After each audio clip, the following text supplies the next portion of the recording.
This is video from minutes ago of Foreign Minister Lapid putting the mezuzah up, and then he cuts the ribbon to officially inaugurate the new embassy. It's the first time an Israeli official in any official capacity visited the UAE since the signing of the Abraham Accords. Here now is a clip from Foreign Minister Lapid's press conference to the media, which just wrapped up moments ago. Thank you, His Excellency Abdullah bin Zayed, Foreign Minister of the United Arab Emirates, whom I'm looking forward to meeting later today. Her Excellency Noor Al-Kabi, Minister of Culture and Youth, His Excellency Khalid Balul, and Under-Secretary of the Ministry of Foreign Affairs, United Arab Emirates Ambassador to Israel, Mohammed Al-Khaja, Ambassador of Canada, Marcy Grossman, Charge d'Affaires of the United States in the United Arab Emirates, Sean Murphy, Israeli team. Hello, Israeli team. Alon Ushpiz, Director General of the Ministry of Foreign Affairs, Eitan Naeh, Charge d'Affaires of the Embassy of Israel to the United Arab Emirates, dignitaries and distinguished guests. This is an historic moment, and it is a reminder that history is created by people. People who understand history but are willing to change it. People who prefer the future to the past. We are standing here today because we chose peace over war, cooperation over conflict, the good of our children over the bad memories of the past, the right to determine our fate by ourselves. Agreements are signed by leaders, but peace is made by people. What we are doing here today isn't the end of the road, it's the beginning. From here, from this place, we are setting out on the road. To get to know one another, we need to respect and learn each other's cultures. We need to let our economies connect and prosper. We need to maintain open dialogue and open mind. Israel wants peace with its neighbors, with all its neighbors. We aren't going anywhere. The Middle East is our home, and we are here to stay. So we call on all the countries of the region to recognize that and to come to talk to us.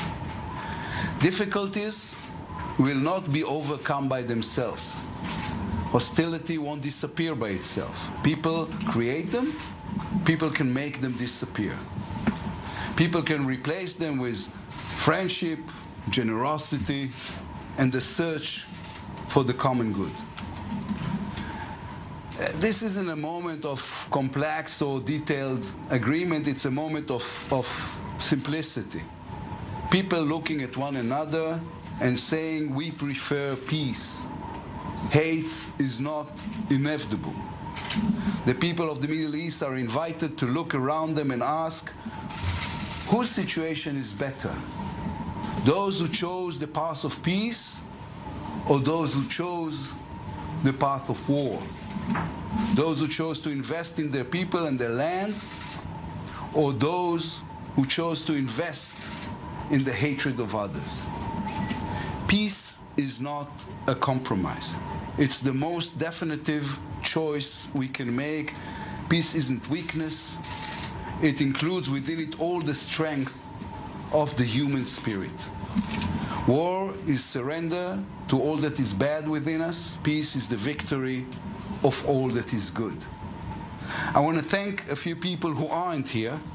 Prime Minister Naftali Bennett, who sends you all his warmest wishes on this historic moment.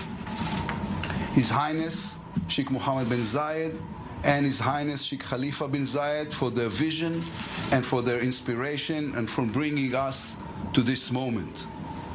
I want to thank on behalf of us all to Israel's former Prime Minister Benjamin Netanyahu, who was the architect of the Abraham Accords and who worked tirelessly to bring them about. I want to thank former U.S. President Donald Trump and current U.S. President Joe Biden for their uncompromising support. And I thank our Foreign Minister Gabi Ashkenazi, who planned and built this visit. And I want to thank the people of the Ministry of Foreign Affairs, led by Director General Alon Ushpiz. They are the tip of the spear of Israel's diplomacy. I thank them all for their professionalism and for the vision, and thank you everybody for this moment. Thank you. With the Israeli delegation is our correspondent, Pierre-Claude Schendler, who joins us live now in Abu Dhabi. Give us a sense, Pierre, of what it was like to be there in the room on this occasion, this historic moment of this visit and the ribbon cutting. What was the atmosphere like? Well, it was a very family-like atmosphere in the sense that there's members of the Jewish community who were attending the ceremony. A rabbi from the Lubavitch community posed the mezuzah, this piece of parchment, on the lintel of the main gate of the embassy. There were some diplomats, of course, of the Israeli Foreign Ministry. There was some media from the UAE, as well as Israeli media, the delegation to which I'm part of. It was a small attendance, I would say no more than 50 people, but in a sense, very family-like. And Pierre,